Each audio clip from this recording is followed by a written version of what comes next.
Good morning class, I am Kajal Chaudhary and in today's video we will discuss about the Mohers and the Woolhard method, basically their comparison.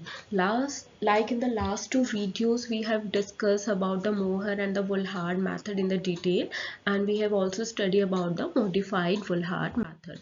Like in this, first is for Moher and second for the Woolhard method. So first parameter is the type of titration. Like the Mohers method हमारा कौन सा type था, direct titration. अगर आप लोगों को याद हो तो डायरेक्ट में हम क्या कर रहे थे, हमने सिंपल अपना टाइट्रेंट लिया था AgNO3 और ब्यूरेट में और कॉनिकल फ्लास्क में लिए थे अपने हेलाइडाइंस. हम डायरेक्ट टाइट्रेशन कर रहे थे और अपने AgCl के प्रेसिपिटेट का फॉर्मेशन कर रहे थे. And in the Volhard method ये कौन सा टाइप था हमारा, indirect. Indirect means back titration. Back titration मतलब हम यहाँ पे फर्स्ट पॉइंट पे हम क्या कर रहे थे, जो हम अपना AgNO3 ले रहे थे ब्यूरेट में, वो हम एक्सेस अमाउंट पे ले रहे थे और जो हमारा रिमेनिंग AgNO3 था हम उसको फर्दर डिटरमाइन करवा रहे थे अपने स्टैंडर्ड थायोसाइनेट सॉल्यूशन से. Next is indicator use. तो मोहर्स मेथड में हमने क्या इंडिकेटर लिया था, पोटेशियम क्रोमेट इंडिकेटर लिया था. तो ये पोटेशियम क्रोमेट इंडिकेटर किसके साथ रिएक्ट कर रहा था, हमारी extra drop of silver ions के साथ, और एंड पॉइंट पे हमें ब्रिक रेड कलर दिखाई दे रहा था. नेक्स्ट वुलहार्ड मेथड में क्या इंडिकेटर था हमारा, फेरिक एलम इंडिकेटर. और ये फेरिक एलम इंडिकेटर किसके साथ रिएक्ट कर रहा था, एक्स्ट्रा ड्रॉप ऑफ थायोसाइनेट के साथ, जब हम अपने रिमेनिंग AgNO3 को डिटरमाइन कर रहे थे. और ये फेरिक एलम हमारे थायोसाइनेट के साथ रिएक्ट करके ब्लड रेड कॉम्प्लेक्स शो कर रहा था, जो हमारा एंड पॉइंट था. नेक्स्ट एंड पॉइंट का जो हमारा कलर था, तो जो हमारा पोटेशियम क्रोमेट इंडिकेटर है K2CrO4 इंडिकेटर, ये किसके साथ रिएक्ट कर रहा था, AgNO3 के साथ. तो लास्ट में हमारा कौन सा प्रेसिपिटेट बन रहा था, Ag2CrO4 silver chromate indicator.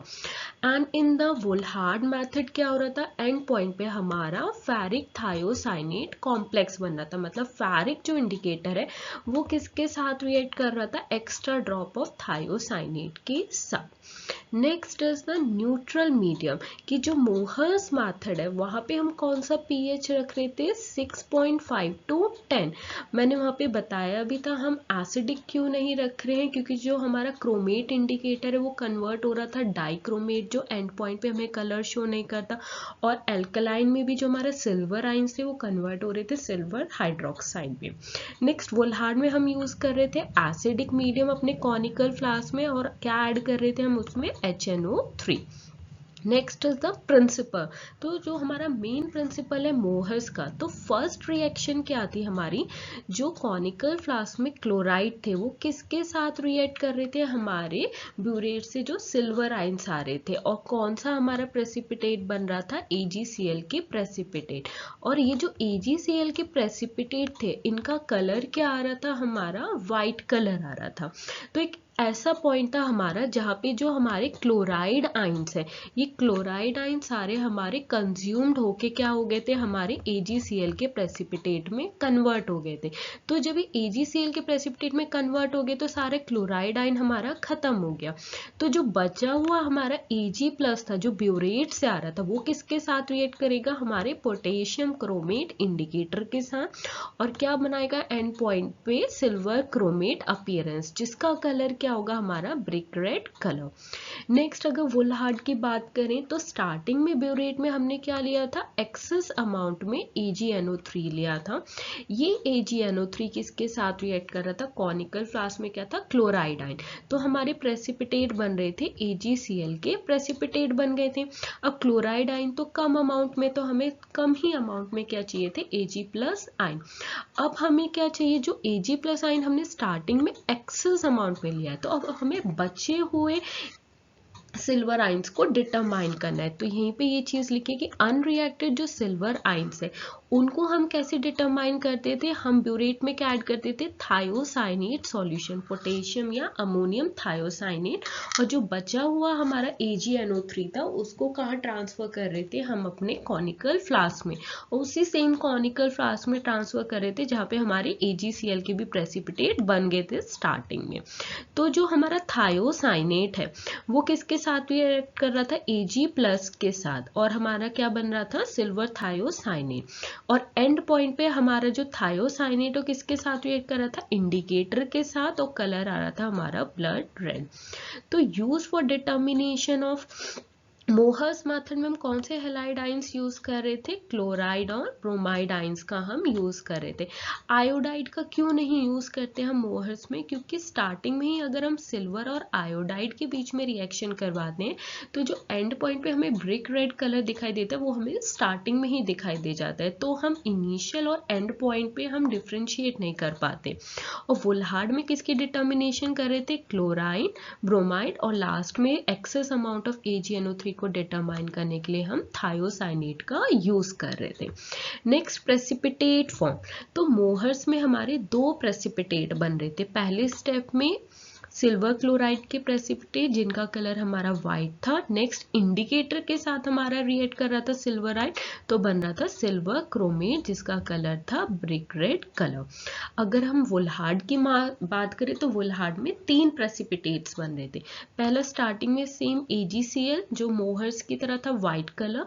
Next, जो बचा हुआ हमारा Ag+ आइंस था, इसका सॉल्यूशन ही किसके साथ रिएक्ट कर रहा था, थायोसाइनेट के साथ, तो यहाँ पे भी ये व्हाइट प्रेसिपिटेट बन रहा था सिल्वर थायोसाइनेट। ठीक है। और लास्ट में जो हमारा क्या था, जो पोटेशियम थायोसाइनेट था वो किसके साथ रिएक्ट कर रहा था, हमारे इंडिकेटर के साथ, और एंड पॉइंट पे हमें ब्लड रेड कलर दिखाई दे रहा था। नीड फॉर फिल्ट्रेशन, ये डायरेक्ट टाइट्रेशन है तो मोहर्स में हमें फिल्ट्रेशन की कोई भी ज़रूरत नहीं थी।